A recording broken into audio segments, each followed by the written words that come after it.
La dispersion des graines. La fécondation dans la fleur permet la formation de graines contenues dans un fruit. La dispersion des graines permet la colonisation de nouveaux territoires. Nous allons voir comment la plante fixée peut disperser ses graines. Il existe plusieurs modes de dispersion des graines. Nous allons voir ces différents modes à partir d'exemples.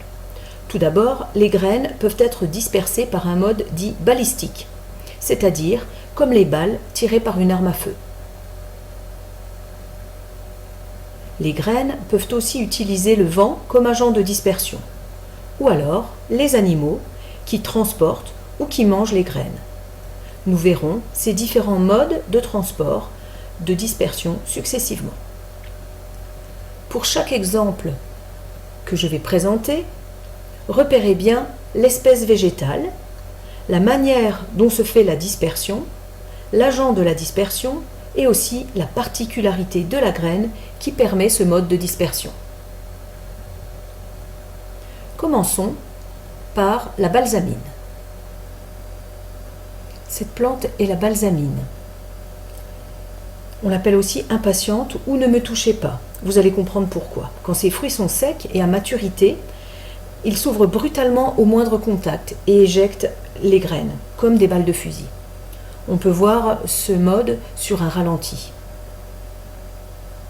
C'est le mode balistique. Voyons maintenant comment sont dispersées les graines du pissenlit. Le pissenlit possède des graines très légères, munies de longues poils qui forment comme un parachute. Le vent permet aux graines de s'envoler et d'être déposées plus loin.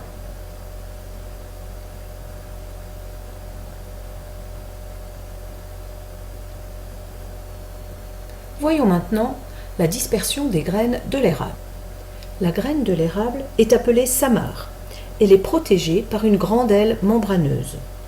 Cette aile permet à la graine de planer grâce au vent, puis d'être déposée un peu plus loin, où elle va germer, pour donner une nouvelle plante. Passons maintenant au cas du sorbier.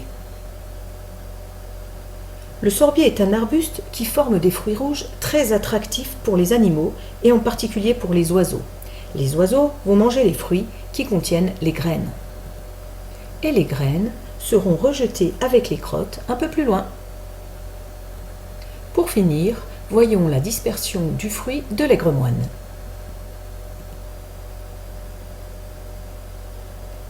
Les graines de l'aigremoine sont prolongées par des petits crochets qui s'accrochent aux poils des animaux.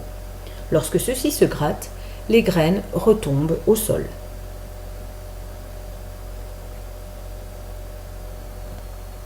Nous avons vu différentes stratégies qui permettent un transport efficace des graines pour conquérir de nouveaux territoires.